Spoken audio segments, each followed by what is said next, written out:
WhatsApp dispondrá de una función para compartir la ubicación en tiempo real entre aquellos contactos que se desee.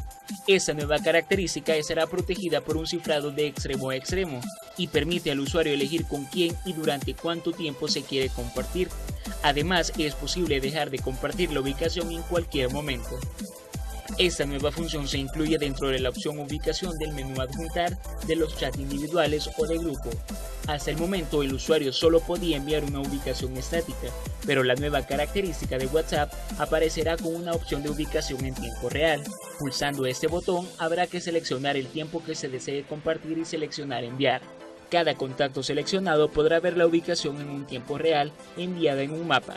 Además, si más de una persona ha compartido esta información, se podrá ver todas las localizaciones en tiempo real en el mismo mapa. WhatsApp ha confirmado que esta nueva funcionalidad estará disponible en su app tanto para Android como para iOS en las próximas semanas.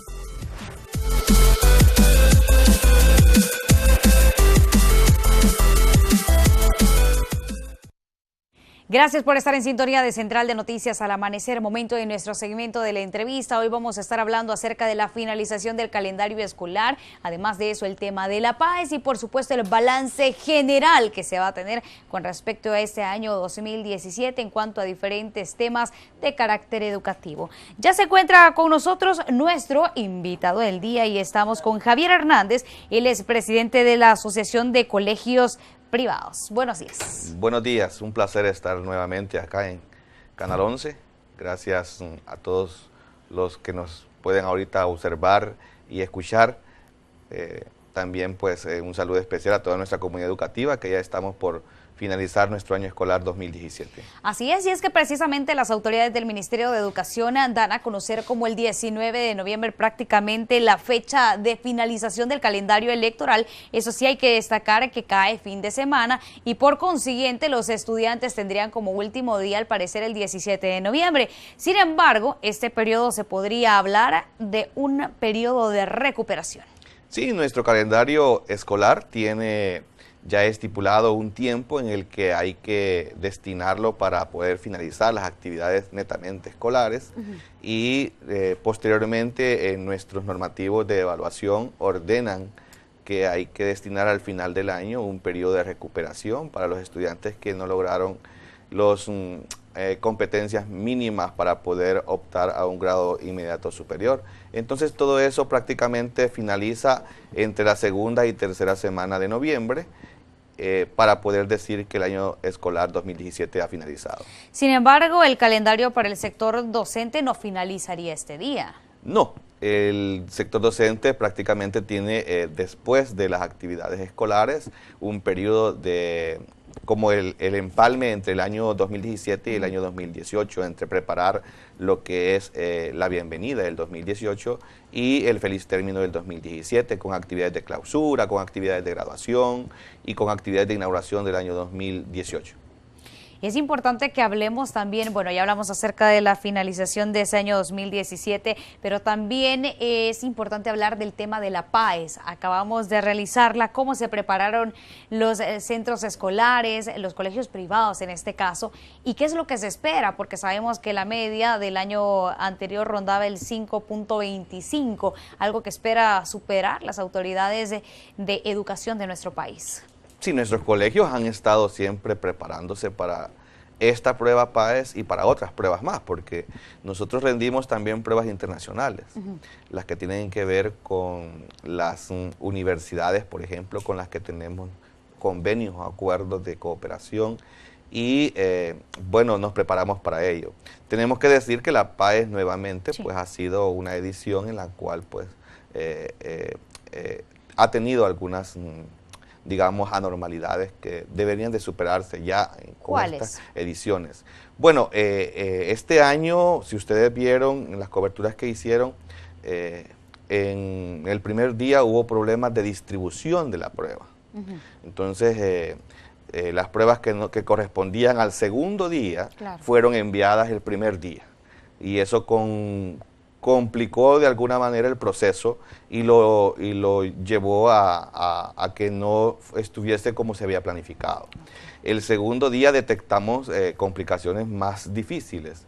en tanto que observamos que la redacción y la digitación, más bien la prueba presentó algunas preguntas que habían sido repetidas en su numeración y otras en cuanto a que los anexos que se tenían en la prueba tenían errores también. Y de igual forma también habían errores en el cuestionario socioemocional que se llena, en tanto que las opciones que se presentaban se repetían. Entonces, todas esas cuestiones con más de 15 pruebas ya diseñadas, elaboradas y aplicadas, deberíamos tener ya superado todo ese tipo de problemática. Las respuestas a estas pruebas y las notas que podamos observar en noviembre que las van a entregar, quedan entredicho, porque no son de verdad una medición que logró estar limpia de los errores que pudieron haberse dado, porque sí se dieron. Entonces consideramos que la calidad en la prueba todavía sigue siendo una deuda grande para la población. Es decir, que las calificaciones podrían mucho que ver con la redacción de la prueba. Claro, podrían estar entredicho. Siempre hemos visto que la prueba necesita una autopsia, ¿verdad? Porque ese tipo de pruebas ya se ve que tiene grandes problemas desde hace tiempo. Gracias a Dios logramos desde hace 2 años que por lo menos tuviésemos a la vista, según ustedes han visto en la web, que podemos ver las pruebas, podemos ver después de ser aplicadas, podemos verlas. La de este año todavía no la hemos podido ver, pero el próximo año esperamos que haya un consenso más grande, un tiempo más de calidad destinado a poder superar ese tipo de problemas que tenemos. Ahora, Javier, las autoridades del Ministerio de Educación hacen un balance respecto a la nota promedio que se tuvo el año pasado, que era de 5.25, y ellos decían, si bien es cierto, los colegios privados tienen una calificación superior a la de los centros escolares públicos, aquí la diferencia es bastante mínima. Esto, si nosotros hacemos un comparativo, ¿a qué se debe? Porque deberían de estar mucho más arriba de los centros escolares, tomando en cuenta la dificultad que ellos están teniendo actualmente y el bajo presupuesto.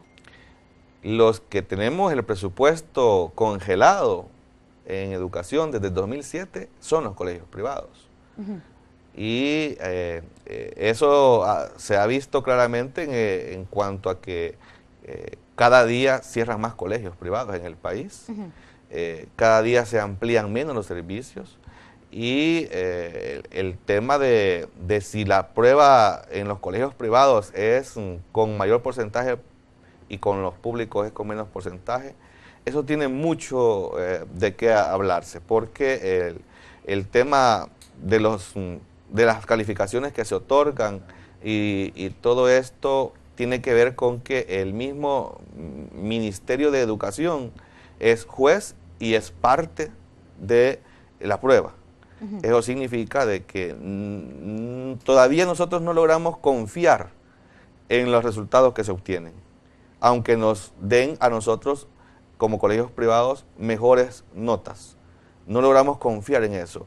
Sentimos que las instituciones que han sido aplicadoras de esta prueba no gozan de respaldo de calidad que deberían de gozar para poder seguir aplicándolas. Tienen mucha deuda en calidad de trabajos profesionales en ese tema. Y en ese sentido, ¿qué es lo que podríamos ver ya cuando se obtenga la respuesta de la PAES? Bueno, nosotros tendríamos que decir primero que urge la necesidad de poder conformar una comisión de seguimiento a este tipo de evaluaciones, a todas las pruebas nacionales, que no solamente la PAES, hay otro tipo de evaluaciones. Es decir, quieren ser observadores del proceso de calificación. Debería de haber una comisión, porque aquí nadie da fe de nada, aquí nadie garantiza nada. Entonces hay una comisión que debe estar conformada por la institución que aplica la prueba, por el mismo Ministerio de Educación y por los mismos colegios privados. Debe de haber ahí una comisión que dé seguimiento a esto para que podamos tener la garantía de que esto se va llevando a cabo con transparencia y con mucha honestidad. Y por supuesto con la calidad que merece la prueba, porque de repente todos damos por porque los resultados que nos presentan son veraces, pero de repente nos descubrimos casos tan delicados en cuanto a que no es tan cierto que sean resultados veraces los que se dan. ¿Ya han observado ustedes alguna de estas situaciones? Ya hemos tenido casos prácticos a la vista, en donde se han equivocado. ¿Qué procede en ese caso? En ese caso, individualmente debe de hacerse un estudio y el Ministerio de Educación hace la rectificación. Pero imagínese usted aquellos casos que no se quejan. Y de ahí hay casos muy claros. Ustedes, los mismos padres de familia que nos ven, pueden verlo. Vea usted a estudiantes que son muy buenos en sus instituciones educativas, que son primero, segundo y terceros lugares, sí, y sacan muy malas notas en la PAES. Y ahora, lo contrario sucede. Estudiantes que son muy de regular aprendizaje, en la PAES salen muy bien evaluados. Entonces hay cosas ahí que de repente pues tienen mucho de qué hablarse y de mucho de qué discutirse. Claro, y es que se habla de una prueba de conocimientos, es decir, la PAES, que hasta cierto punto no solamente mide el tema de lo que hemos aprendido durante estos años, sino también el nivel o la capacidad de respuesta que tengamos dentro de la misma sociedad. En ese sentido, y hablando desde este punto, ¿cuáles podrían ser las principales consecuencias o los principales obstáculos que estarían atravesando actualmente los estudiantes? Por ejemplo, si hablamos de este año 2017.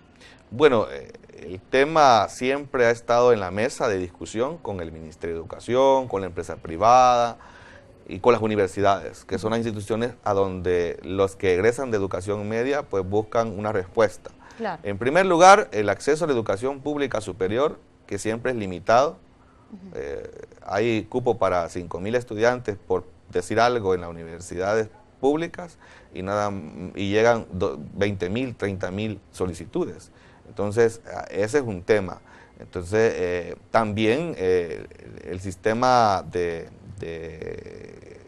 empresarial privado complica en cuanto a que de repente el sistema educativo le está aportando un tipo de bachiller que de repente no es el que está buscando, con las capacidades que desearía tener en su empresa, en un empleado que pues tenga las mínimas capacidades desarrolladas para poder suplir esos empleos. Y entonces surge aquel joven en el que después de bachiller levanta las manos y dice ¿qué hago? ¿Y a qué me dedico? Porque si va a la universidad, pues económicamente difícil de mantenerla, si va a buscar empleo, difícilmente encontrarlo. Entonces surge ahí el problema de la migración, en cuanto a que el capital entonces académico del país se va del país. Hemos invertido en jóvenes, hemos invertido en señoritas que de repente pues se llevan su bachillerato para afuera del país y el gasto le ha quedado a El Salvador. Entonces, esos son los retos más difíciles que encuentra el joven ahorita. Yo creo de que, como se le hemos dicho al gobierno en el Consejo Nacional de Educación y como se le hemos dicho a la empresa privada, hace falta que platiquemos y hace falta que logremos acuerdos de mutuo interés en cuanto a que nosotros podamos producir el bachiller que la empresa privada necesita y que la empresa privada nos diga realmente qué es lo que quiere. Javier, si hacemos un balance de lo que ha ocurrido este año 2017 al interior de los colegios privados de nuestro país, un punto a destacar es la deserción, que a pesar que las cifras, según lo manifiesta el Ministerio de Educación, han reducido significativamente, si hacemos un comparativo con el año 2016, no dejan de registrarse. Sí, nosotros hemos tenido en colegios privados que reconocer que hemos mejorado. Gracias a Dios, el 2017 ha sido un año que hemos recuperado el manejo de la deserción escolar. Fueron críticos los tiempos del 2015 y 2016. En el 2015 tuvimos en la historia la deserción más grande que ha habido en educación. Como colegios privados logramos llegar al 13%. Entre el 11 y el 13% en el 2015. En el 2016 logramos bajar entre el 9 y el 11. Y en este 2017 hemos tenido como colegios privados una deserción entre el 5 y el 7. Entre el 5 y el 7, exactamente. Entonces, eso significa que hemos ido de mayor deserción a menos deserción y es buena noticia. El ausentismo escolar, que es otra variable complicada, de repente sí se ha alterado. Se ha alterado porque de repente las condiciones socioeconómicas de las familias han empeorado en alguna manera. Entonces, el ausentismo, que es cuando el estudiante no asiste valga la redundancia, a su centro educativo ha aumentado. Y eso conlleva a que de repente la calidad de educación que estamos buscando no se esté logrando como se quisiera lograr. Ese es un tema, la deserción, el ausentismo y por supuesto la cobertura.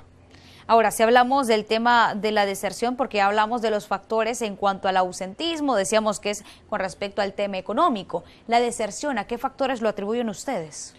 Bueno, el tema de deserción siempre ha estado ligado en primer lugar al tema de la inseguridad, ¿verdad? Porque ustedes han visto que cada día, pues El Salvador ha estado complicado con el territorio en el cual pues viven nuestros estudiantes y comparado con el territorio donde están nuestras instituciones educativas. Y esto le pasa al sistema público, al sistema privado, en unos más, en otros menos. Pero el tema específico de la deserción vinculado a la inseguridad, creo que ha ido mejorando en cuanto a que los colegios privados hemos ido invirtiendo más en seguridad de nuestros estudiantes, en lo que es el área de manejo de la institución educativa, porque pues obviamente hay espacios en los que nosotros como colegios privados no podemos lograr más seguridad de la que podemos hacer. Nosotros podemos hacerlo en el contorno de nuestro centro educativo, dentro de nuestro centro educativo, pero el trayecto que hay de la casa al colegio es un tema que se ha complicado mucho. ¿Han sentido ustedes que han tenido acompañamiento de las autoridades de justicia y seguridad en este largo camino que es el combate a la criminalidad? Ustedes ya lo decían, ustedes lo pueden hacer alrededor del centro escolar únicamente o dentro de las instalaciones. ¿Han sentido ustedes que existe acompañamiento para prevenir estas cifras de deserción? Mire, en algunos lugares sí, en algunos municipios, en algunos colegios ha habido visitas, por ejemplo, de cuerpos de seguridad nacionales, metropolitanos, municipales, pero esto de repente para los colegios privados sí es bueno y contribuye que al contorno de estos centros educativos permanezcan y actúen con planes de prevención, ¿verdad? O de disuasión, ¿verdad? Pero el tema nuestro va más allá. Porque no se trata de que tenemos que tener un policía por cada estudiante para garantizar la seguridad de este estudiante. Nosotros trabajamos con otro tipo de métodos y de técnicas que nos permiten de repente tener a nuestros estudiantes más seguros.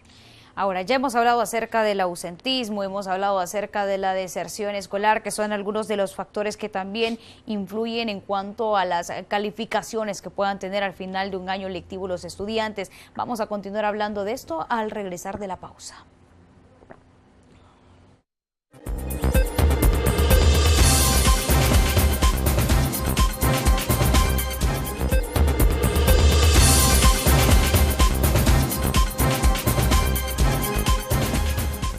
Gracias por continuar en nuestra sintonía y nosotros estamos haciendo un balance del año escolar para este año 2017. Hay muchos factores que influyen incluso cuando un estudiante sale de la educación superior en nuestro país. Uno de ellos es al momento de ingresar a las diferentes universidades o a la educación superior, en este caso posiblemente a una carrera técnica. Nosotros continuamos conversando del tema y hay factores que es importante evaluar. Para este año 2017, Julio, ¿qué podríamos decir acerca de la currícula? Mire, el tema curricular es un tema bastante delicado. Hubo una reforma en 1994 sobre este tema, donde se abolieron los bachilleratos diversificados y se logró tener en bachillerato, por ejemplo, se logró abrir lo que era el bachillerato técnico y bachillerato general. Es un error grandísimo, garrafal, que cometió y se sigue teniendo, que tengamos un bachillerato de 2 años de duración. El bachillerato de 3 años nunca debió dejar de existir. Hay condiciones que deben de lograrse en el año biológico 18, que es el tercer año de bachillerato, y que esa deuda le queda al estudiante cuando se va con un segundo año a las universidades. Hay condiciones mínimas que debe la universidad evaluar y que los estudiantes cuando van a ingresar con su edad de 17 años no las tienen todavía. Pero eso no lo midieron. Prácticamente se decidió tener un bachillerato de 2 años por puramente ahorro para el Estado. Porque no es lo mismo invertir en un bachiller que tiene 3 años de duración que en un bachiller que tenga 2 años de duración. Entonces, ese tema curricular es un tema delicado y que debe corregirse a la mayor brevedad posible. ¿No la tenemos actualizada? No la tenemos actualizada. Debe de tener un bachillerato de 3 años el país en que logre el estudiante ser bachiller con 18 años mínimos y que tenga las capacidades mínimas de su área de estudio y de su área común, por supuesto. Entonces, eso es un tema. El tema también igual de que las opciones que hay en educación media, de repente, son las opciones que no son muy útiles para lo que el país está exigiendo en su capacidad productiva. Por ejemplo, si el país necesita, por ejemplo, ahorita mucha gente bilingüe, por ejemplo, sí que la necesita. Claro. Sí que necesitamos gente que maneje 2 idiomas o 3, pero ¿dónde está el bachillerato, por ejemplo, que va a fortalecer o a producir ese bachiller bilingüe? No está. No hay una especialidad de esas. No hay un bachillerato técnico bilingüe, no existe un bachillerato ni siquiera general bilingüe oficializado, sino que están diplomados prácticamente. Nos obligaron a eso, a crear diplomados en estas áreas. Entonces, así como se ha creado ahorita un bachillerato en música, que eso lo acabamos de ver, que lo acaban de anunciar, sí, o sea, es digno de aplaudirlo, felicitar al señor viceministro de Educación, Francisco Castaneda, que es muy visionario en ese tema, al señor ministro de Educación también, ¿verdad?, que es muy visionario en ese tema, pero estamos claros que necesitamos bachilleres con capacidades también productivas, que de repente El Salvador no las tiene todavía, no las está dando. Aparte, la currícula también tiene en su quehacer profesionales que no las pueden servir, ¿verdad? Por ejemplo, tenemos docentes limitados, pero tenemos en matemáticas, ciencias, lenguaje y todas las materias básicas. Pero todavía hay limitados recursos docentes, por ejemplo, en el área de informática. ¿Sí? Tenemos técnicos que han egresado de institutos superiores, pero escalafonados para dar informática educativa no tenemos. Es decir, si hacemos una evaluación del sector docente, no estamos capacitados. No estamos tampoco capacitados. Y la currícula también tiene otras materias, por ejemplo, una materia que se llama seminario. Tampoco tenemos profesores en esa especialidad, en orientación para la vida. Tampoco tenemos profesores en esas especialidades, ¿verdad? Entonces hay ahí un tema curricular que adeuda al sistema educativo mucho docente que no existe y que la currícula está ahí dándose desde que se hubo la reforma, pero pensaron en colocar la materia, en colocar la currícula, pero jamás pensaron en que no existe el recurso que va a servir esa carrera. Entonces, esa es una deuda y de ahí viene entonces el problema de la calidad educativa, en que producir algo con lo que se pueda producir y no con lo que se debe de producir. Finalizando este año 2017, ya podemos ver a todas luces cuáles son los principales detonantes hacia la excelencia académica que debería de conseguir un estudiante que sale de los colegios, tanto públicos como privados. Hablemos de aspectos que ya se superaron. Nosotros creemos que los colegios privados hemos trabajado mucho en cuanto a las capacidades mínimas que debe tener un egresado de educación media. Más bien trabajamos en los egresados también de ciclo, en cuanto al primer ciclo, segundo ciclo, tercer ciclo y bachillerato, que es lo que nos compete y nos urge a los colegios privados. Tanto así que también hemos superado el tema de la cobertura de lo que es educación inicial. Los colegios privados hemos tenido siempre el mayor porcentaje de cobertura en esa área, porque servimos atención a niños de 2 años, de 3, 4, 5 y 6. Entonces, en algunos casos también tenemos guarderías. Entonces, hemos superado también ese tema de la cobertura en educación inicial y también en los temas de formación de valores. Creo que hemos fortalecido como colegios privados esas capacidades porque hemos tenido la solicitud del padre de familia, de la madre de familia, en cuanto a que el colegio que más fortalece la práctica de valores es el colegio que mejor le va. De ahí pues que también muchos colegios ya estamos orientados a servir también temas sobre valores también espirituales. De ahí tiene usted que tenemos congregaciones cristianas que también nos vemos como muy duchos en poder trabajar esas áreas. Sí. Y también el área académica, nosotros con la tecnología que estamos ahorita conveniando con otras instituciones extranjeras, hemos logrado introducir plataformas educativas que nos han traído muchos beneficios para nuestra calidad de trabajo. Digo esto porque también no podemos olvidar que nuestros estudiantes de colegios privados no necesariamente van a continuar en nuestro país preparándose en educación superior, sino que muchos de ellos egresan a Europa o en Estados Unidos para poder continuar sus estudios de educación superior. Entonces deben de llevar también competencias tecnológicas que puedan servirles allá cuando vayan a estudiar.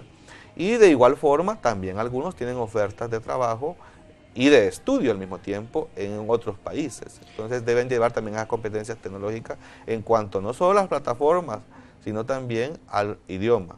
Entonces ya tenemos colegios que están sirviendo no solamente 2 idiomas, sino 3, para poder prepararlos, para poder enfrentarse a ese mundo que les viene después de lo que es el bachillerato, ya sea aquí en el país o fuera del país. Aspectos importantes a destacar, puntos de vista de lo que nos hace falta como colegios, lo que hemos superado, qué podríamos esperar para el año 2018 para ir concluyendo. Mire, yo espero que número 1 la PAES sea revisada y que si nos vamos a evaluar que sea de una forma muy transparente y muy honesta, ¿verdad? Número 2, que en el tema de las leyes de educación superior sean también revisadas y que aquellas leyes que están obstaculizando la calidad y la cobertura educativa de verdad se reformen, porque aquí ha habido una deuda de los políticos, de los partidos políticos. Sí, la Comisión de Educación debe de entregar el producto de su trabajo con mucha sinceridad, debe de entregar y decir qué ha logrado en esta gestión como Comisión de Educación para poder mejorar la calidad educativa, cuál ha sido el aporte legislativo en esas áreas. Y yo creo que también nos queda pendiente una reingeniería del sistema educativo nacional que de verdad esté al servicio de la población y que de verdad rinda el mejor producto en lo que es educación para que la población pues, pueda estar cada día con más oportunidades, tantos laborales y también en educación superior. Javier Hernández, presidente de la Asociación de Colegios Privados, le agradecemos mucho su presencia aquí al set de Central de Noticias. Muchas gracias, siempre es un honor estar con ustedes y muchas gracias por sintonizarnos. Así finalizamos esta entrevista. Nosotros con esta información nos vamos a una breve pausa. Vamos a continuar con más contenido antes de irnos a la pausa.